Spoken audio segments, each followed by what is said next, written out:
வேண்டும் என kicks and punch karate academy வலியுறுத்தியுள்ளது. சென்னை மேற்கு தாம்பரத்தில் உள்ள kicks and punch karate academy ஆண்டுதோறும் சர்வதேச கராத்தே போட்டிகளை நடத்தி வருகிறது.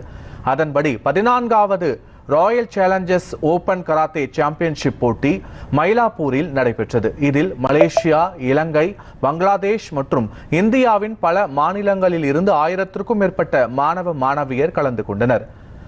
கராத்தே, குமுத்தே ஆகிய பிரிவுகளில் தனித்தனியே நடத்தப்பட்ட போட்டியில் முதல் 3 இடங்களில் வெற்றி பெற்றவர்களுக்கு கோப்பை மற்றும் சான்றிதழை கிக்ஸ் அண்ட் பஞ்ச் அகாடமி நிறுவனர் ரேஷ்னி கார்த்திகேயன், ரேஷ்னி வனிதா மற்றும் சென்சாய் மிருதுலா ஆகியோர் வழங்கினர். இது குறித்து kicks and punch karate academy நிறுவனர் ரேஷ்னி கார்த்திகேயன் கூறிய போது, தமிழகத்தில் இருந்து அதிக பணம் செலவழித்து வெளிநாடு விளையாட முடியாது என்பதால் அங்குள்ள வீரர்களை அழைத்து வந்து போட்டி நடத்துவதாக தெரிவித்துள்ளார்.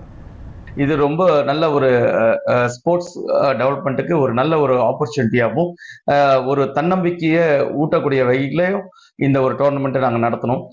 பிசிக்கல் ஃபிட்னஸ் ரொம்ப நல்லா இருக்கும், உற்சாகமாக இருப்பாங்க. படிப்பை என்னதான் படித்து வெளியே வந்தாலும் அதை எப்படி காப்பாற்றுறதுன்னு சொல்லிட்டு இந்த மாதிரி தற்காப்பு கலைகள் அவங்களுக்கு ரொம்ப ரொம்ப உதவியாக இருக்கும்.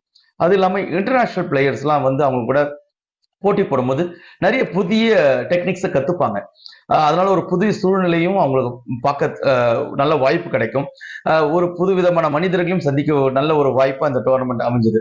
நிறைய பேரால ஃபாரின் போயிட்டு அந்த மாதிரி பிளேயர்ஸோட காம்படிட் பண்ணுறதுக்கு ரொம்ப கஷ்டம், செலவு பண்ணி போகிறதுக்கு. பட் அவங்கெல்லாம் இங்கே வந்து பண்ணும்போது இது ஒரு நல்ல வாய்ப்பாக அவங்களுக்கு அமைஞ்சது. இத்துடன் இன்று செய்தி